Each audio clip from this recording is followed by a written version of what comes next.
What is up, world? Been a few minutes since I've been here. Got another gardening project I got to do today. I live in a very flood-prone area in the south, and with the peak of hurricane season getting ready to get here, my house is on a slab. So I'm going to make some decorative flood barriers for my front porch out of pine logs. And I'm going to show you how that works here in just a second. So you'll see I still have this large pile of pine logs. It was in better shape until I took the little pieces of tin roof I've got there to keep it from getting rained on. But this log right here is the length of my side of the porch. This log here is the length of the other side of the neighbor's porch, because it is a duplex. Anyway, and you got to do both sides or it doesn't work. What I'm going to do with this one here, I'm going to measure this one out. I have to cut about 1 inch off of the end of it, and then I have to scrape the bark off of it, and then I'm going to wash it. Alright, so what I got here is just a regular flat pry bar, and I'm just going to go down the length of this log, scrape the bark off the outside of it, roll it all over, and I got to put it up on the rack there. Well, I have to decide which is going to be the bottom side and give it a flat side, and then set it up there and wash all the rest of this stuff off of it. Alright, so gotten all the bark off of it. I scraped all the junk that was in between there off. I ran a small flat edge there on the bottom of it. It's relatively flat. I'm gonna have to work with the dirt to get that to work all the way, but as long as it's relatively flat, I think it's gonna be good. So I got to put it up on this rack and wash it so that I can then let them dry, and I can put a coat of clear over them. Alright, so I've got those 2 logs there. They have been stripped, scraped, and washed. I'm now going to let them dry for a few hours before I'm going to put a coat of clear on the outside of it to try to seal it a little bit. Alrighty, so you can see a little bit better than just the stock cement height. I cut a couple of pieces, wedged them together here for their side of the porch. The ultimate idea behind this is just to be able to have to put sandbags here and not on the door. And now you might say there's a fence in the way, but I addressed that issue. Alright, come over here to my side.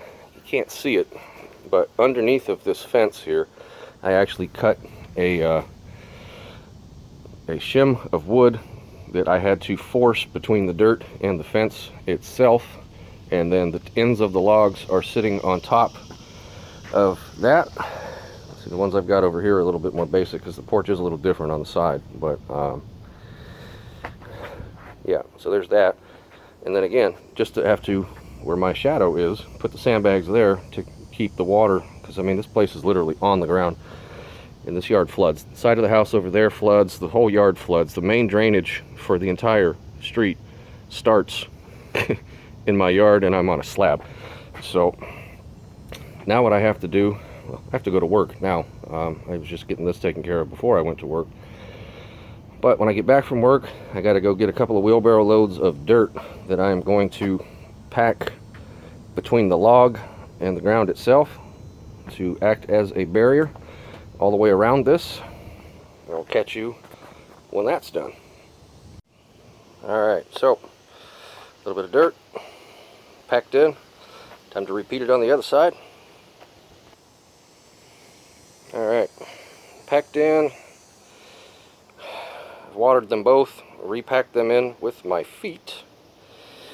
So it isn't the prettiest thing in the world, but I believe it will be functional, so that I only have to put my sandbags right there to keep the water from coming into my house. And you might ask, why am I not worried about the backyard? Let me walk you around back and show you what's going on back there.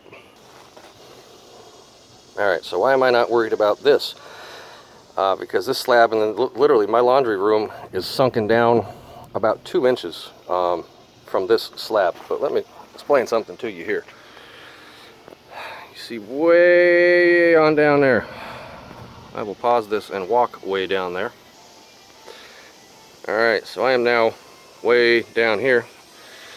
This big mess of bushes The other side of that is a drainage canal that serves as drainage for the entire neighborhood, and the lot slopes downward from up there. You can see the gradual.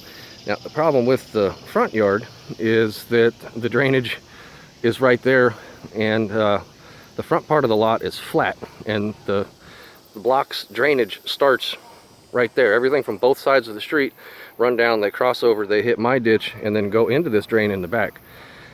Not a very good flowing ditch. So the water gathers in that front yard, and I've had a point where it's flooded over the top of my driveway when we weren't even having a storm. And yes, I shot this over different days. I didn't just change my shirt and cut my hair. I started the project quite a while ago. I'm finishing this now because Hurricane Darian, I believe is what it's called, is blowing this direction. And I'm not freaking out about it, because we have as good of a chance of it not getting here as we do of it getting here. So, I mean, it could always take a turn at any time. And with the next 3 months being, you know, the peak part of hurricane season, I waited until we had an actual named hurricane that could potentially head this direction before I installed those logs. So they've been sitting over there on a rack, just hanging out for a while. But you know, with the lot gradually sloping downward, even from the street, toward that ditch that's over there behind me, the house is in the middle of it. Doesn't drain very well. So I'm not entirely sure that those floodboards are going to work, or logs, I should say. But I'm going to find out. And if they do, you have an idea on how to keep water out of your house. I mean, if anything, it's not going to hurt. It's definitely not going to hurt it. My neighbors are jamming out, and I'm probably going to get a copyright strike for that, which is fine. Anyway, that's it for now. If that storm does start blowing this direction, look for me to start putting up more videos, because yeah, I'll finally have something worth filming. Anyway, folks, I am going to get out of here for now. I have to take a shower and start hitting for supplies. Cases of water, gas cans full of gas, another tank of propane. Yeehaw. Catch you guys on the next one.